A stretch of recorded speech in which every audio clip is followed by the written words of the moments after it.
C'est un événement magnifique avec des orateurs à un très haut niveau, beaucoup d'expertise.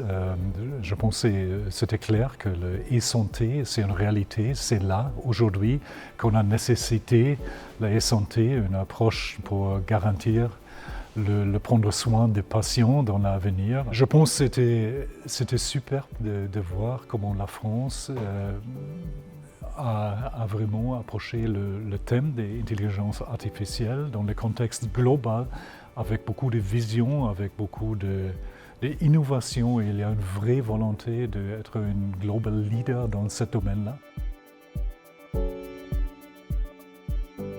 Bon, tout le monde était d'accord sur le fait qu'on manque de dermatologues, que la demande de soins a explosé, que cette situation qui n'est pas de notre fait nécessite une prise en charge pour des patients qui sont vraiment en errance thérapeutique et diagnostique. Par contre, on a la possibilité de repenser des organisations, et donc il y a des organisations de soins qu'il faut remettre à plat.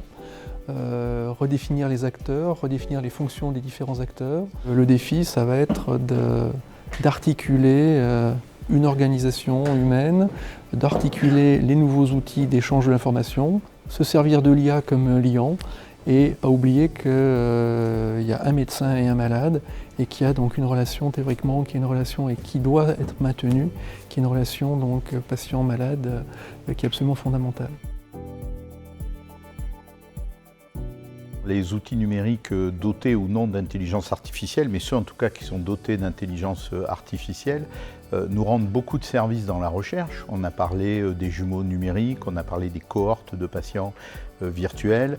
Et puis après, il y a toute la partie organisation des flux dans les hôpitaux, parce qu'on sait que l'intelligence artificielle nous aide à faire des premiers repérages de cancer, mais également de fractures. Et donc du coup, après, bien sûr qu'on doit le confirmer par un médecin, mais en tout cas dans l'organisation, ça fait gagner beaucoup de temps aux professionnels de santé. Et donc du coup, l'idée aussi, en dermatologie, c'est de dire, évitons d'emboliser les consultations en urgence pour des maladies bénignes qui auraient pu être repérées en amont, triées en amont et pris en charge différemment pour pouvoir se consacrer plus à des patients qui ont des pathologies bénignes, qui ont des pathologies malignes, pardon, excusez-moi, et que justement on a besoin de prendre en charge avec plus de temps et avec plus de moyens. Et donc l'intelligence artificielle, justement, elle nous permet de classer ces patients dans différents groupes sans perdre de chance, évidemment, c'est très important. Donc je crois qu'il y a plein d'espoir dans ce domaine et qu'on a encore un certain nombre d'autres assises de la dermatologie à animer et à mettre en œuvre.